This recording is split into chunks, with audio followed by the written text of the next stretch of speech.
네, 이재명, 윤석열 후보가 사전투표를 할 때 부인들의 모습은 볼 수 없었습니다. 이번 선거에서는 이례적으로 후보 따로, 배우자 따로 투표하는 모습이 연출됐는데요. 그 장면 함께 보시죠.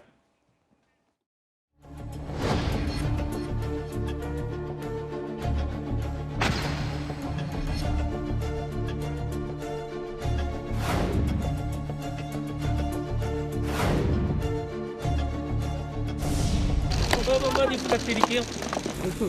고생 많으십니다. 혹시 공식 선거운동 더 참여 안 하실 건가요? 예, 오늘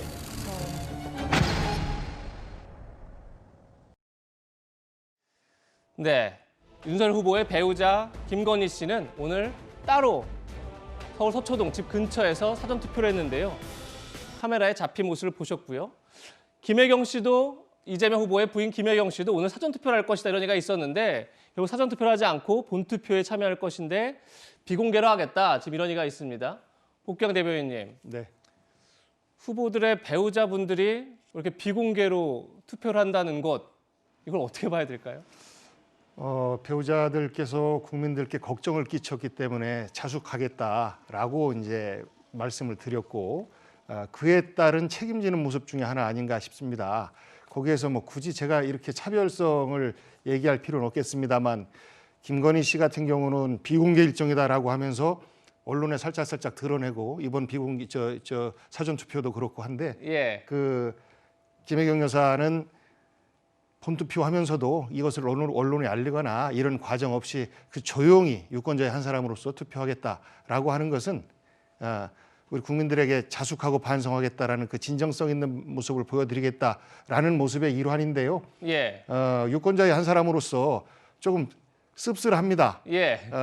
양 후보가 뭐 혼자면 모르겠습니다만 모두 이제 부인이 있는 상태에서 함께 투표하는 모습을 보여줬으면 더 좋지 않았을까라는 그런 감정을 좀 가져봤습니다. 그럼 김혜경 씨는 투표를 한 이후에도 뭐 사진이나 이런 거 공개할 생각이 전혀 없는 건가요? 현재로서는 민주당에서요? 그렇게 계획하고 있습니다. 아, 그렇습니까? 정명 최고위원님, 오늘 김건희 씨가 투표를 하면서 지금 보시는 것처럼 빨간 양말, 빨간 스카프를 메고 왔어요. 나름 의미가 있었겠죠? 나름 의미가 있는 거죠. 왜냐하면 그냥 빨간색 뭐 옷을 입을 수도 있는데, 예. 근데 이제 그렇게 안 하고 이제 그 약간의 그 비춰지는 정도만 지금 하신 것 같은데요. 사실은 아까 그 말씀을 주셨는데 비공개를 하려고 해도 비공개가 안 됩니다.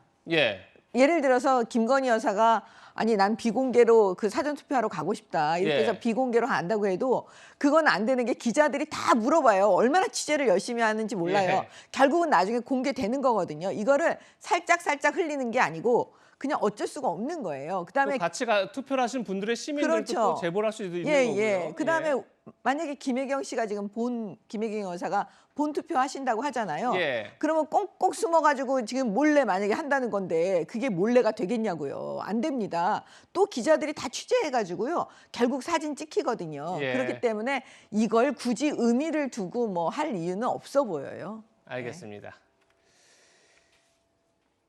이재명, 윤석열 대선 후보의 배우자들은 과거 공식 사과 이후 공개석상의 모습을 드러내지 않고 있습니다. 선거운동 기간에 두 사람은 단 한 번도 공개 활동을 하지 않았는데요.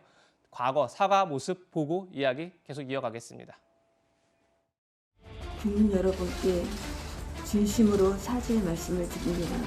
앞으로 남은 선거 기간 동안 조용히 반성하고 성찰하는 시간을 갖겠습니다. 그리고 남편이 대통령이 되는 경우라도 아내의 역할에는 충실하겠습니다.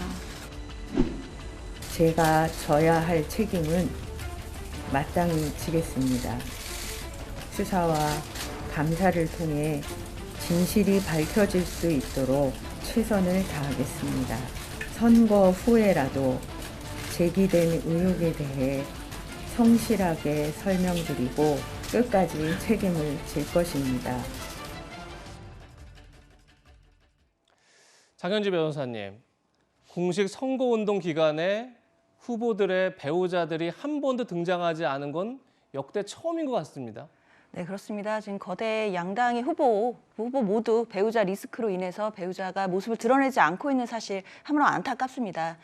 그렇지만 오늘 이제 김건희 씨 같은 경우에는 어쨌든 비공개였지만 또 투표의 모습이 이제 나타났는데요. 예. 사실 배우자 리스크로 인해서 두 분 다 이제 사과하고 자숙을 하겠다라고 이제 입장을 밝힌 상황인데 그 자숙과 그 반성, 책임지는 모습에 대한 진정성을 국민 여러분들이 판단하실 겁니다. 예. 김혜경 씨 같은 경우에는 본인이 사과하시고 대통령 선거 이후가 되더라도 어떤 책임이 오더라도 본인이 책임을 지겠다라고 여러 번 밝힌 바가 있는 반면에 수사와 감사 결과에 예. 책임을 지겠다 이런 얘기를 했었죠. 네, 근데 김건희 씨 같은 경우에는 사실 도이치모터스 주가 조작 사건과 관련해서 소환 조사에도 응하지 않고 있거든요. 사실 그런 부분에 대해서는 사실 좀 평가가 있어야 되지 않을까라는 생각은 좀 듭니다. 네. 이현정 의원님. 네. 제가 예전에 이제 조지 W. 부시 대통령이 쓴 이제 회고록을 읽어봤습니다. 제가 예. 가장 눈에 띄었던 게 뭐냐면 아버지가 이제 대통령이었잖아요. 조지 H. 부시 대통령이었는데 본인이 사실은 어렸을 때부터 아버지의 유세 현장을 계속 따라다녔다고 합니다. 항상 연단 뒤에 서서 아버지가 연설하는 모습을 보면서 자기가 느낀 게 뭐냐면 공적인 삶을 살아가는 데 대한 자세 이런 것들을 본인이 사실은 이제 선거 현장에서 많이 학습을 했다고 그래요. 예. 그러니까 미국 같은 경우는 선거 유세를 하면 가족들이 다 뒤에 이렇게 서 있지 않습니까? 예. 그걸 이제 국민들 드러내는 거거든요. 자, 우리는 공적인 인물들입니다. 그리고 또 공적인 삶을 살겠습니다라는 하나의 어떤 국민들과의 약속이거든요. 근데 저는 우리나라 이 대선을 보면 사실은 이재명 후보 같은 경우는 이제 성남시장부터 하셨고 오랫동안 이 공적인 영역에 있었지 않습니까? 근데 이제 이번에 드러나는 걸 보면 정말 참 이 굉장히 안타까웠고 또 이게 왜 그렇게 했을까라는 의문이 솔직히 있지 않습니까? 예. 본인이 분명히 대통령에 대한 꿈이 있었을 텐데 그렇다면 작은 하나하나라도 분명히 챙기고 갔어야 될 텐데 근데 지금 드러난 걸 보면 법인카드 문제라든지 여러 가지 문제가 보면 이거는 좀 우리가 과연 공적인 삶을 살았냐에 대한 의문이 있는 것이고 이 김건희 씨 같은 경우도 본인이 검찰총장 부인으로서 사실은 또 대선 후보로 갑자기 나옴으로써 본인이 해야 될 처신들이 있지 않겠습니까? 예. 그런데도 불구하고 뭐 언론사도 이 인터넷 방송사인 기자들하고 통화한 내역들을 보면 이게 참 국민들 보기에는 굉장히 좀 불편한 감이 충분히 있지 않겠습니까? 예. 저는 참 이렇게 되면요. 이제 앞으로 이 후보들만 이렇게 이제 투표를 하게 되면서 우리 국민들이 보는 모습이 앞으로 우리 정치라는 게 과연 그러면 이 정치인들의 가족, 대통령의 가족들에 대한 공적인 의식은 과연 어떻게 해야 될 것인가? 이 의문이 솔직히 있는 겁니다. 우리가 문재인 대통령의 그 자녀들도 마찬가지지만 저는 그래서 이제 앞으로 정말 대통령이 하시겠다는 꿈이 있는 분들은 예. 처음부터 이렇게 좀 공적인 좀 삶을 물론 다른 분들도 다 법을 지켜야 되지만 좀 이제 다음번 선거나 이럴 때는 뒤에 가족들이 다 나와도 문제가 없는 예. 좀 그런 후보를 좀 솔직히 보고 싶습니다. 그래서 이현정 의원님께 하나 더 여쭤보고 싶은 게 있는데 지금 배우자 리스크가 다 해소되지 않은 상황입니다. 그렇죠. 그런데 누가 되든 간에 그 리스크는 계속 남아있지 않겠습니까? 두 후보 중에 누가 되든 간에. 자, 이 문제는 어떻게 우리가 지금 봐야 될까요, 이건? 저는 참 걱정스러운 게 어떤 분이 대통령이 되든지 간에 그 이후에 벌어질 수 있는 일이 벌써부터 저는 참 눈에 선합니다. 예. 자, 일단 대장동 문제가 아마 뭐 특검이든 뭐 검찰 수사든 계속 마지막 토론에서 두 후보 다 특검을 하자 이렇게 합의를 했으니까요. 그렇습니다. 지금 또 공수처에서 윤석열 후보 관련된 수사를 지금 4건이나 하고 있습니다. 예. 또 이 문제를 어떻게 할 것인지 또 부인과 관련된 수사가 또 진행이 되고 있어요. 근데 대통령이 일단 되면 형사적 면책권이 있지 않습니까? 예. 처벌할 수가 없는 상황이죠. 소출할 수 없죠. 네, 소출할 예. 수는 없습니다. 근데 이제 부인일 경우에는 어떻게 할 것인지. 예. 또 그리고 이거를 또 정치 각 어떤 세력들이 선거에 이기고 지고에 따라서 이걸 또 가만히 있겠습니까? 이 문제를 또 집중적으로 제기를 할 겁니다. 그렇게 되면 정말 이 중요한 시기에 또 한 번에 이걸로 또 어떤 소용돌이가 칠 수밖에 없는 그런 상황이 되지 않을까? 저는 벌써 선거 이후가 걱정이 됩니다. 네. 조금 전에 이현정 의원께서 가족들이 모두 나와서 투표하는 것, 그리고 연설하는 그런 모습을 보고 싶다 그러는데 심상정 후보만 가족들과 남편 그리고 아들과 함께 이렇게 사전투표하는 모습을 보여주기도 했습니다.